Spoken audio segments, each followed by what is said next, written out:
Multicultural এবং মাল্টিরেশিয়াল ব্রিটেনে ঈদের ছুটি চাই সামাজিক ক্যাম্পেইন নিয়ে আন্দোলন করছে 52 বাংলা ও সাপ্তাহিক পত্রিকা।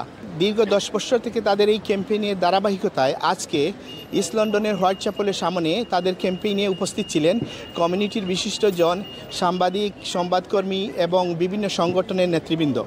ক্যাম্পেইনে সবাই একাত্মতা করে বলেছেন, বিশেষ করে মুসলমানদের দুটি ধর্মীয় উৎসবে ঈদের ছুটি পাওয়া একজন শ্রমিকের নাগরিক অধিকার। পাশাপাশি এই ছুটি বাস্তবায়নে মালিকপক্ষ যদি একটু সদিচ্ছা দেন তাহলেই ঈদের ছুটিটা কার্যকর করা সম্ভব হবে।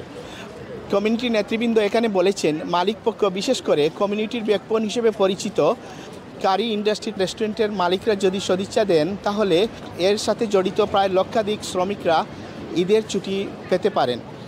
ফলশ্রুতিতে ঈদের আনন্দটা মালিকপক্ষ এবং শ্রমিকদের মধ্যে একটি হার্দিক সম্পর্ক যেমন তৈরি করবে এবং কমিউনিটিতে ঈদের আনন্দটার একটা স্ফুরণ ঘটবে।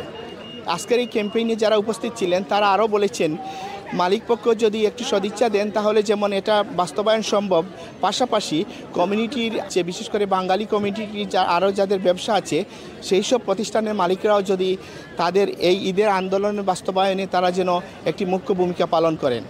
বলা হচ্ছে ঈদটা একটি আনন্দ নিয়ে আসে, কিন্তু কমিউনিটির একটি পক্ষ অর্থাৎ বিশাল জনগোষ্ঠী যারা শ্রমিকরা আছেন তারা যদি ঈদের আনন্দ থেকে বঞ্চিত হয়ে থাকে, সবার জন্য বিশেষ করে কমিউনিটিতে এই আনন্দটা একটি নিরানন্দের জায়গা হয়ে দাঁড়ায়।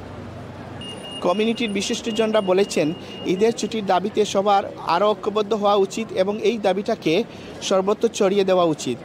ঈদ আনন্দের দিন, ঈদের দিনে শ্রমিকরা যদি ছুটি পায় তাহলে এই আনন্দটা কমিউনিটিতেই আনন্দের স্ফুরণ ঘটাবে এবং একটি ইতিবাচক বার্তা বহন করবে। ইস্ট লন্ডনের হোয়াইট চ্যাপেলের সামনে থেকে আনোয়ারুল ইসলাম অবি, 52 বাংলা।